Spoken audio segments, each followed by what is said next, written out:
ॐ अज्ञानतिमिरान्धस्य ज्ञानाञ्जनशलाकया चक्षुरुन्मिलितं येन तस्मै श्रीगुरुवे नमः। वाञ्छाकल्पतरुभ्यश्च कृपासिन्धुभ्यैव च पतितानां पावनेभ्यो वैष्णवेभ्यो नमो नमः। नमो महावदन्याय कृष्ण प्रेम प्रदायते कृष्णाय कृष्ण चैतन्य नाम्ने गौरत्विषे नमः। हे कृष्ण करुणा सिंधो दीनबंधो जगत्पते गोपेश गोपिका कांत राधा कांत नमोस्तुते। तप्त कांचन गौरांगी राधे वृंदावनेश्वरी वृषभानुसुते देवी प्रणमामि हरिप्रिये। वृन्दायै तुलसीदेव्यै प्रियायै केशवस्य च कृष्णभक्तिप्रदे देवी सत्यवत्यै नमो नमः। श्रीकृष्ण चैतन्य प्रभो नित्यानंद श्री अद्वैत गदाधर शिवसदि गौरभक्तवृंद। हरे कृष्ण कृष्ण कृष्ण हरे हरे हरे राम राम राम हरे हरे। हरे कृष्णा। सर्वप्रथम मैं अपने गुरुपाद पद ओम विष्णुपाद अष्टोत्तरशत श्री श्रीमद् भक्तिवेदांत माधव गोस्वामी महाराज के चरण कमलों में अनंत कोटि दंडवत प्रणाम ज्ञापन करता हूं। हम लोग श्रीमद् भगवद गीता के 5वें अध्याय का श्रवण कर रहे हैं। इसमें आज हमारा अंतिम श्लोक है 29वां श्लोक। तो 5वें अध्याय में भगवान ने पहले 4 प्रकरणों के अंदर कर्म संन्यास की बात की, उसके बाद फिर समदर्शन, उसके बाद ध्यान योग, और अभी ये बाद में लास्ट में इसको कंक्लूड कर रहे हैं। कंक्लूड करते हुए भगवान यहां पर 29वें श्लोक बता रहे हैं कि किस प्रकार से प्रथम प्रकरण था हमारा कर्म संन्यास का, दूसरा प्रकरण था हमारा स्वभाव प्रकरण।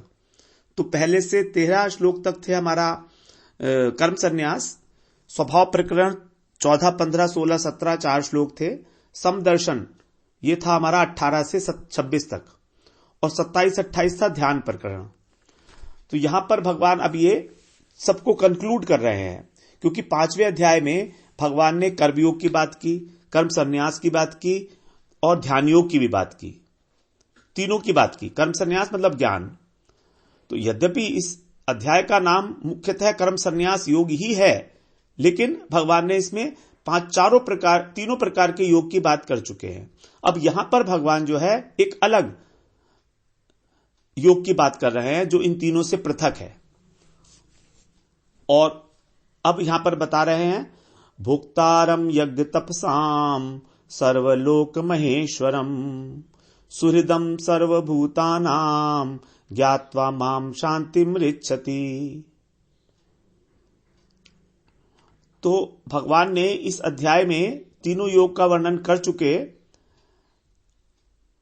इन तीनों योगों का वर्णन करते हुए भगवान ने तीसरे अध्याय के तीसरे श्लोक में 2 निष्ठाओं की बात की थी,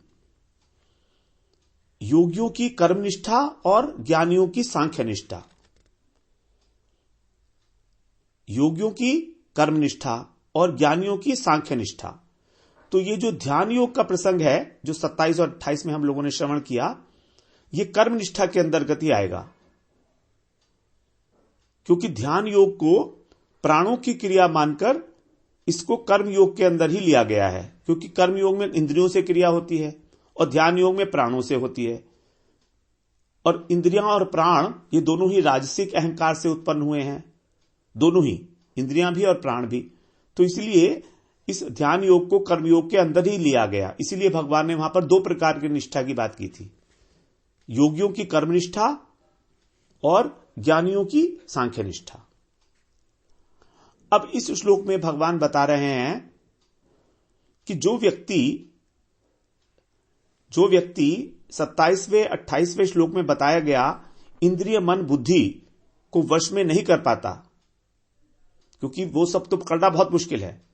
अष्टांग योग के बारे में भगवान ने बड़ा क्लियर बोल दिया है कि उसका जो हमारा उद्देश्य मिलेगा तभी होगा जब हमारी इंद्रिय मन बुद्धि वश में हो, लेकिन ऐसा तो बहुत मुश्किल है। साधारण मनुष्य तो इस प्रकार से स्वयं को असमर्थ पाता है। तो ऐसे साधक के लिए क्या होगा? उसके लिए भगवान यहां पर एक साधन बता रहे हैं सुगमता पूर्वक जिसे किया जा सके। तो यह है भगवत निष्ठा। ये तीसरे प्रकार की निष्ठा का यहां पर यद्यपि उल्लेख नहीं है लेकिन संकेत किया गया है। भगवान ने भगवत निष्ठा शब्द को उपयोग में नहीं किया कहीं भी, केवल 18वें अध्याय में जाकर 50वें श्लोक में कहा कि ये जो भगवत निष्ठा है ये ज्ञान की भी परानिष्ठा है। निष्ठा ज्ञान से या परा, बस इतना कहा। भगवत निष्ठा की बातें तो की लेकिन इस शब्द को भगवान ने नहीं कहा, यहां पर उपयोग में नहीं लाए वो। तो ये भी जो है भगवत निष्ठा के ऊपर ही इंगित कर रहा है ये वाला श्लोक हमको, जो तीसरे प्रकार की निष्ठा है, जो इन दोनों निष्ठाओं से पर है, अति श्रेष्ठ है। क्योंकि एक ब्रैकेट में नहीं रख सकते भगवत निष्ठा को। कर्म निष्ठा और सांख्य निष्ठा को एक ब्रैकेट में रखा जा सकता है क्योंकि दोनों जड़ हैं, जबकि भगवत निष्ठा जड़ नहीं है। भक्ति जड़ वस्तु ही नहीं है, कर्म जड़ है, ज्ञान जड़ है, क्योंकि दोनों ही प्रकृति के 3 गुणों के द्वारा उत्पन्न होते हैं, रजोगुण, तमोगुण और सतोगुण। तो जो ज्ञान है वो भी सत्वगुण से उत्पन्न होता है, सत्वात् संजायते ज्ञानम, और कर्म जो है वो रजोगुण से उत्पन्न होता है। तो ये तो एक ब्रैकेट हुआ जो प्रकृति के डोमेन में है, प्रकृति के अंडर में है, प्रकृति के 3 गुणों में आता है। लेकिन जो भगवत निष्ठा है वो निर्गुण है, वो गुणातीत है। तो इसीलिए भगवान ने सिर्फ इंगित मात्र किया यहां पर इस श्लोक में, और फिर 18वें श्लोक में, 18वें अध्याय के 50वें श्लोक में कहा उसको, निष्ठा ज्ञाने से या परा। तो हम लोग उसकी चर्चा पहले कर आए हैं। अभी यहां पर हम लोग तीसरे अध्याय के तीसरे श्लोक में यह चर्चा की थी हमने डिटेल में भगवत निष्ठा की। तो अब यहां पर भगवान ने विशेष रूप से एक शब्द का उपयोग किया है। अब वो बोलते हैं ज्ञात्वा माम शांति मृच्छति। माम शब्द, माम माने मुझको जानकर, जैसे भगवान कह रहे हैं कि मुझे ही जानो, क्योंकि भगवान स्वयं भगवान है वो, और भक्ति का जो उद्देश्य है वो भगवत प्राप्ति है, न कि ब्रह्म की प्राप्ति और परमात्मा की प्राप्ति। इसीलिए भगवान यहां पर माम शब्द के द्वारा ये कह रहे हैं कि मुझको जानकर, अर्थात जैसा मैं हूं, यावान यश्चास्मि तत्वतः ततो माम तत्वतो ज्ञात्वा विशते तदंतरम। भक्ति मेरे को जान पाता है, भक्त्या माम अभिजानाति यावान यश्चास्मि तत्वतः। तो ज्ञात्वा माम शांति मृच्छति। तो इस माम शब्द से बिल्कुल क्लियर हो जाता है कि भगवान भक्ति की ओर इशारा कर रहे हैं।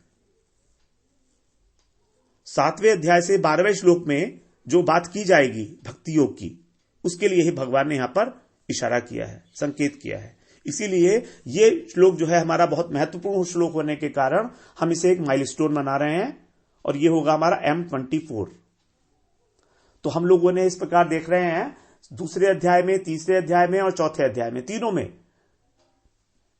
7-7 माइलस्टोन्स बनाए थे, तो हो गए थे टोटल 21, और 5वें अध्याय में 3 माइलस्टोन्स बने हमारे। तो पहले 3 अध्याय के, पहले दूसरे तीसरे चौथे अध्याय में हमारे 7-7 हो गए थे, 7-7 7 + 7 + 7 21, और 5वें अध्याय में हमारा ये तीसरा माइलस्टोन है। 22वां माइलस्टोन था हमारा 7वां श्लोक, जिसमें कर्मयोगी के लक्षण बताए थे। 23वां माइलस्टोन था समदर्शन है, पंडित की बात बताई थी, 18वां श्लोक, और ये 29वां श्लोक हमारा 24वां माइलस्टोन होगा। तो अब इसमें क्या बता रहे हैं, इसका हम लोग अनुवाद श्रवण करते हैं। भोक्तारम यज्ञ तपसाम सर्वलोक महेश्वरम सुहृदम सर्वभूतानाम ज्ञात्वा माम शांतिमृच्छति। जो व्यक्ति भी, माम माने मुझको, सब भोक्तारम यज्ञ तपसाम, सभी यज्ञों का, यज्ञों का, तपसा माने तपस्याओं का, भोक्तारम मतलब भोक्ता, जानता है। ज्ञात्वा शब्द जो है वो कॉमन है सबके लिए। जो मुझे सभी यज्ञों का और तपस्याओं का भोक्ता जानता है, अर्थात मैं ही सब यज्ञों का भोक्ता हूं। अहम ही सर्वयज्ञानां भोक्ता च प्रभुरेव च, आगे बताएंगे भगवान 90वें अध्याय में कि मैं ही सभी यज्ञों का भोक्ता हूं और प्रभु हूं। तो यहां पर बता रहे हैं सभी यज्ञों का भोक्ता भी मैं हूं और तपस्याओं का भोक्ता भी मैं हूं। मतलब यज्ञ के बाद जो फल मिलेगा वो भगवान का ही है, वास्तव में उन्हीं को अर्पण करने का है वो, क्योंकि वही उसके वास्तविक भोक्ता है। जैसे जब एक सेठ जी के यहां कोई व्यक्ति काम करता है, मैनेजर, तो जो प्रॉफिट होता है वो सेठ जी को दिया जाता है, वही उसके भोक्ता है। फिर उस प्रॉफिट में से वो कुछ पैसा उसको दे देते हैं मैनेजर को, उसकी सैलरी के रूप में या पारितोषिक के रूप में, तो वो प्रसाद है। तो ये नहीं है मैनेजर को कुछ मिलेगा, नहीं, मैनेजर को मिलेगा लेकिन उसको पारितोषिक प्रसाद मिलेगा। तो भगवान ही है वास्तव में भोक्ता, हम नहीं है भोक्ता। और सारे तपस्याएं जितनी भी हैं, अलग अलग अनेक अनेक प्रकार की तपस्याएं हैं जो हम करते हैं। फिर क्या कह रहे हैं, सर्वलोक महेश्वरम। सर्वलोक माने संपूर्ण लोक। कितने लोक है इस ब्रह्मांड में? 14 भुवन है। भू भुवः स्व मह जन तप सत्य, तल अतल वितल, तल अतल वितल, तलातल सुतल, रसातल और पाताल। 7 नीचे हैं और 7 ऊपर है। मतलब पृथ्वी से ऊपर 6 हैं और पृथ्वी से नीचे 7 है। पृथ्वी को मिलाकर 7 हुए ना। तो 14 भुवन, इन सबके महेश्वर, महा प्लस ईश्वर, महान ईश्वर अर्थात अधीश्वर, सबसे इंपॉर्टेंट। महाराजा होता है ना जैसे, ऐसे महेश्वर। तो सबके महेश्वर मतलब नियंता, सबके कंट्रोलर। और साथ साथ क्या है भगवान? सुहृदम सर्वभूतानाम, सारे प्राणियों के सुहृद हैं। सुहृद का मतलब है प्रेमी है, स्वार्थ रहित प्रेमी है। वो हमें स्वार्थ के कारण प्रेम नहीं करते। हृदय का मतलब हृदय, तो जिसका हृदय जो है वो है सुंदर, है सुंदर हृदय, मतलब जो हमारे कल्याण के लिए सोचते हैं। सुहृद, जो हमारे सुहृद होते हैं वो हमारे कल्याण के लिए सोचेंगे हमेशा। तो वो कौन होते हैं? जो प्रेमी होते हैं। तो ऐसा जो मुझको जान लेता है, ज्ञात्वा माम, इस प्रकार जो मुझे जान लेता है, शांतिम रिच्छति, वह शांति को प्राप्त होता है। तो ऐसा साधक कौन होगा? ऐसा साधक ना तो ज्ञानी होगा और ना योगी होगा। कर्मी की तो बात ही छोड़ दीजिए, कर्मी की तो बात ही छोड़ दीजिए, ना तो ज्ञानी होगा और ना योगी होगा। क्योंकि ज्ञानी और योगी भी भगवान को सुहृद नहीं मानते। तो ऐसा साधक केवल भक्त ही होता है भगवान का, क्योंकि केवल भक्त ही भगवान को जो है अपना सुहृद मानते हैं।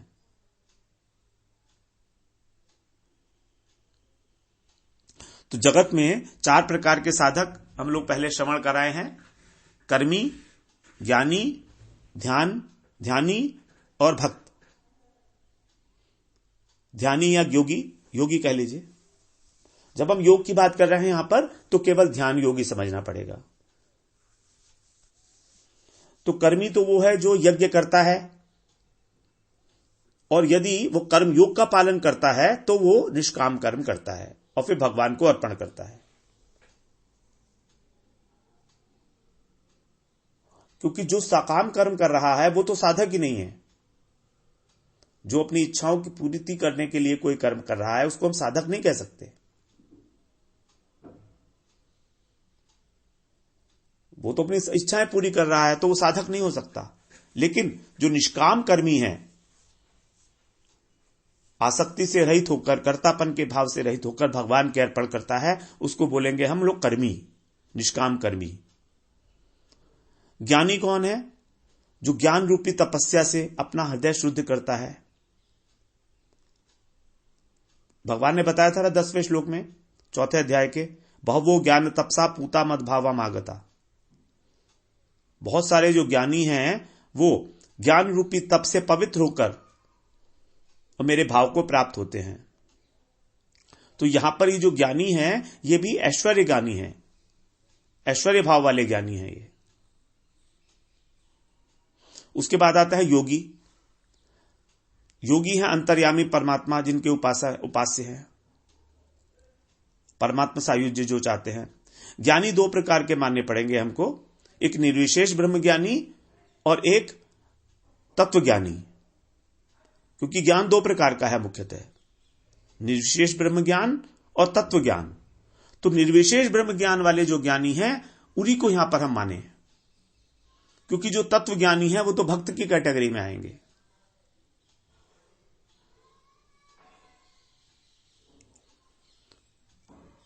फिर जो ध्यानी है, जो योगी है, वो उनके उपास्य है परमात्मा, परमात्मा सायुज्य के लिए। और जो भक्त हैं वो भगवान से ही प्रेम करते हैं और उन्हें अपना सब कुछ मानकर सब कुछ उन्हीं के लिए करते हैं। इन्हीं के लिए भगवान ने कहा है, यत करोषि ये दष्टासी ये जोषि ददासियत यत तपस्सी कौन्तेय तत्कुरुष मदर्पणम। 9वें अध्याय में कि तू जो कुछ भी करता है, जो भी यज्ञ करता है, जो भी तपस्या करता है, जो भी दान देता है, जो भी खाता है, वो सब मेरे लिए कर, सब मेरे को अर्पण कर दे। तो ये भक्त है, क्योंकि भक्त जो है वही भगवान को एक बात जान पाता है। 11वें स्कंध के श्रीमद् भागवत में 14वें अध्याय के और 21वें श्लोक में बताए हैं, भगवान बता रहे हैं, भक्त्या हम एकया ग्राह्य, कि मैं केवल मात्र भक्ति से ही ग्रहणीय हूं, एकमात्र भक्ति प्रियो माधव, भक्त्या तुष्यति केवलम भक्ति प्रियो माधव। भगवान भक्ति से ही संतुष्ट होते हैं, और क्योंकि वो भक्ति प्रिय है। भक्त्या तुष्यति केवलम, केवल भक्ति भगवान को संतुष्ट कर सकते हैं, क्योंकि वो भक्ति प्रियो माधव, वही उनको प्रिय है। तो जो अन्य लोग हैं, ज्ञानी लोग हैं, योगी लोग हैं, ये क्रमशः ब्रह्म और परमात्मा के रूप में भगवान का आंशिक अनुभव करके मोक्ष प्राप्त करते हैं। इससे पहले कहा था मुनि मोक्ष परायण हो, वे लोग मोक्ष प्राप्त करते हैं। तो ज्ञानी लोग तो अद्वैत ज्ञान के द्वारा, अद्वैत बुद्धि है उनकी कि मैं ही ब्रह्म हूं, इस प्रकार से, और योगी लोग परमात्म ज्ञान के द्वारा। तो ज्ञानी लोगों का जो ज्ञान बताया जाएगा यह होगा अध्यात्म ज्ञान, आत्मज्ञान, अध्यात्म ज्ञान, और योगी लोग परमात्म ज्ञान के द्वारा मुक्ति को प्राप्त करते हैं। लेकिन भक्त जो हैं वो भगवत ज्ञान प्राप्त करके भगवान की सेवा प्राप्त करते हैं, अनुगत्यमय सेवा। और निष्काम कर्मयोगी वो भी भगवान की, या तो वो लोग निष्काम कर्मयोगी जो है, या तो वो अगर ज्ञानी के संपर्क में आएगा तो ज्ञानी बन जाएगा, योगी के संपर्क में आएगा तो योगी बन जाएगा, लेकिन अगर उसे शुद्ध साधु संग मिला तो वो भक्ति में आ जाएगा। तो जनरली कर्मयोगी के लिए यहां पर परमात्मा के प्राप्ति की बात की गई है। जनरली भक्ति में आना तो मुश्किल पड़ता है, हृदय शुद्ध होने पर भी, कामना वासनाएं ना होने पर भी भक्ति के अंदर आना शुद्ध है, क्योंकि भक्ति जो है अपने आप से नहीं आती है, भक्ति साधु संग से आती है। भक्ति केवल संचरित होती है, अपने प्रयास से भक्ति नहीं होती है। भक्ति कृपा साध्य है, साधन साध्य नहीं है, क्योंकि निर्गुण वस्तु है ये जगत की वस्तु नहीं है। भगवान की सेवा की अभिलाषा ये इस जगत की वस्तु ही नहीं है।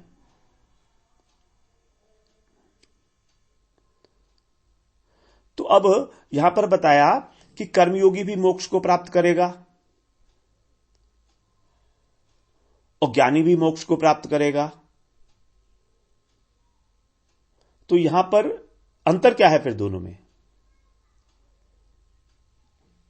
तो यहां भगवान ने इस श्लोक के माध्यम से ये देखिए क्या बता रहे हैं कि कर्मयोग की प्रथम अवस्था में, कर्मयोग की प्रथम अवस्था में कर्म प्रधान ज्ञान होता है।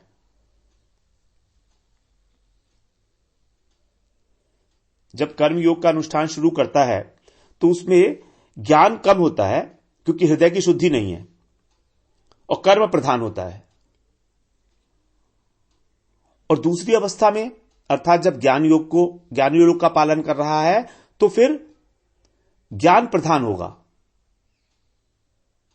तो कर्म प्रधान ज्ञान और ज्ञान प्रधान कर्म, ज्ञान की प्राथमिकता हो जाएगी। ज्ञान जो होगा वह प्रधान होगा। ज्ञान प्रधान कर्म का मतलब है कि वो भगवान के बारे में ज्ञान प्राप्त करके, अध्यात्म ज्ञान, आत्मज्ञान प्राप्त करके फिर अगर हम उसको आत्मज्ञान कहेंगे तो ज्ञानी बन जाएगा। लेकिन अगर हम उसको तत्व ज्ञान कहेंगे, तत्व ज्ञान में देखिए, तत्व ज्ञान में और अध्यात्म ज्ञान में क्या अंतर है। तत्व ज्ञान जो है वो 3 प्रकार के तत्व हैं, भगवान, जीव और माया। 3 ही है तत्व। वास्तव में एक ही तत्व है भगवान, लेकिन उस भगवान की जो शक्ति है वो है माया और जो भगवान का अंश है वो है जीव। तो तत्व ज्ञान का मतलब हुआ भगवान के बारे में, जीव के बारे में और माया के बारे में जानना। इन तीनों को जानने का मतलब है इन तीनों में आपस में संबंध क्या है, इन तीनों में आपस में संबंध क्या है। जीव माया के चंगुल में कैसे फंस जाता है और किस प्रकार से वो भगवत प्राप्ति कर सकता है, यह हुआ तत्व ज्ञान। अध्यात्म ज्ञान की जब हम बात कर रहे हैं तो वहां पर केवल मात्र आत्मा का अनुसंधान है, जिसको हम बोलते हैं सांख्य बुद्धि, जो दूसरे अध्याय के पहले भगवान ने 11वें श्लोक से 30वें श्लोक तो बताया था। आत्म अनात्म विवेक कि आत्मा और शरीर अलग अलग वस्तु हैं, इसको हम बोलेंगे अध्यात्म ज्ञान। तो यह अध्यात्म ज्ञान अधूरा है और तत्व ज्ञान संपूर्ण है इसमें, क्योंकि भगवत ज्ञान हो गया ये। तो इस प्रकार अगर वो तत्व ज्ञान की प्राप्ति करता है तब उसको फिर वो भक्ति प्रधान हो जाएगी, उसमें भक्ति में आ जाएगा वो। तो यहां पर भगवान ने कर्म और ज्ञान इन दोनों को 2 पिलर बताया, 2 स्तंभ हैं। जैसे कर्म और ज्ञान दोनों स्तंभ हैं, उसके ऊपर भक्ति देवी का महल जो है वो बनाया है भगवान। भक्ति देवी का जो महल है वो कहां है, कर्म और ज्ञान रूपी स्तंभों के ऊपर है। और इस श्लोक में भगवान ने उस महल में प्रवेश करने के लिए एक द्वार बना दिया है।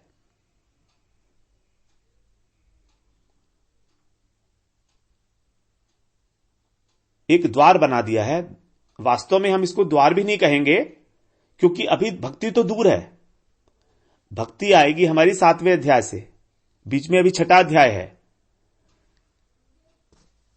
लेकिन फिर भी जो 2 स्तंभ बनाए हैं, कर्म और ज्ञान,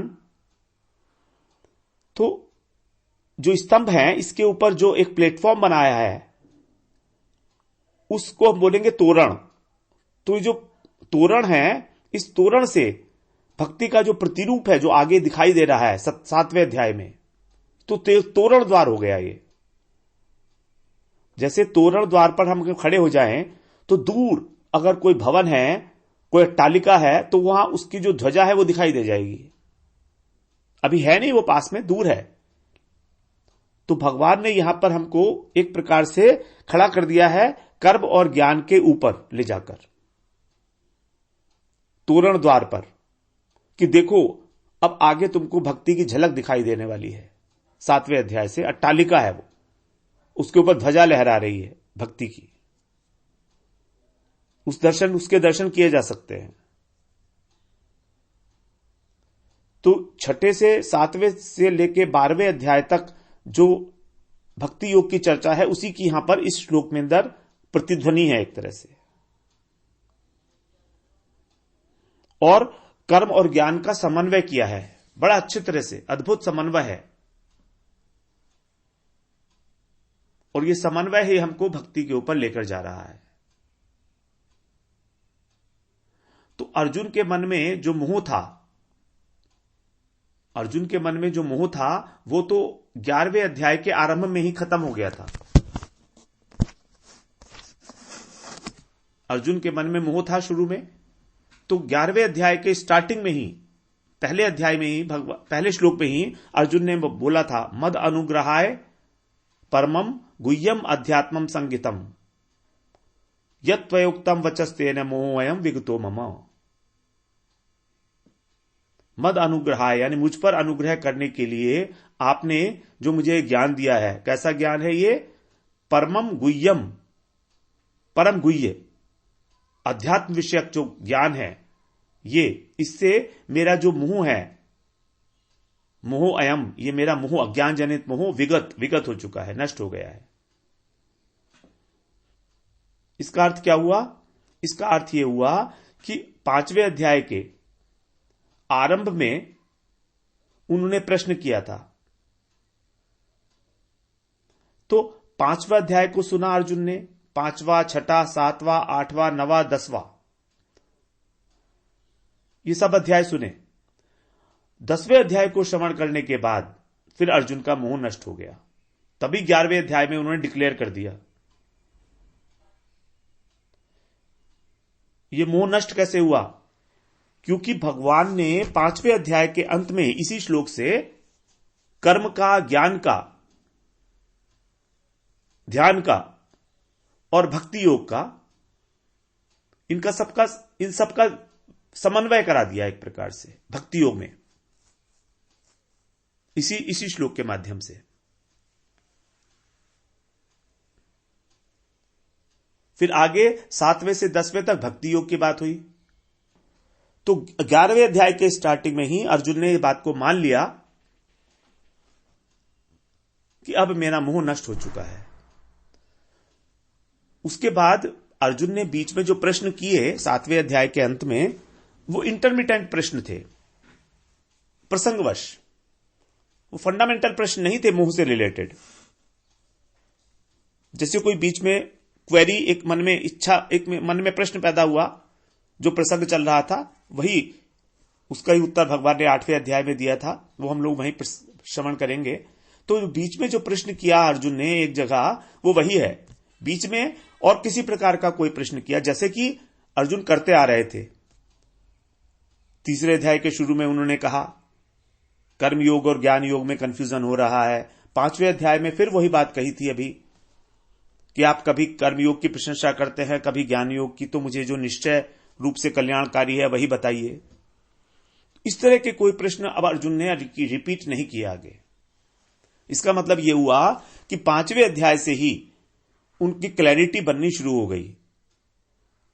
5वें अध्याय में भगवान ने सभी योगों की बात कर दी, और इस 29वें श्लोक में भक्ति योग में तीनों योगों का समन्वय दिखा दिया। फिर 6ठे अध्याय में थोड़ा सा अष्टांग योग को और मेंशन किया डिटेल में, और 7वें से 10वें तक पूरी भक्ति योग की चर्चा करके 11वें अध्याय के शुरू में अर्जुन का मोह नष्ट हो चुका था। मोह नष्ट होने के बाद भी उनके अंदर अभी जिज्ञासा बाकी थी कुछ, तो वहां पर भगवान ने उनको विश्व रूप अपना दर्शन कराया। तो इस प्रकार से अब आगे बात चलेगी वहां पर, लेकिन यहां ये 5वें श्लोक से, इसी श्लोक से 5वें अध्याय के आगे की भूमिकाएं सब तैयार हो गई। 7वें से 12वें अध्याय तक की भूमिका इसी श्लोक से तैयार हुई है। तो हम लोग फिर इसी को अब अगली बार श्रवण करेंगे। वांछा कल्पतरुभ्यश्च कृपा सिंधुभ्य एव च पतितानां पावनेभ्यो वैष्णवेभ्यो नमो नमः।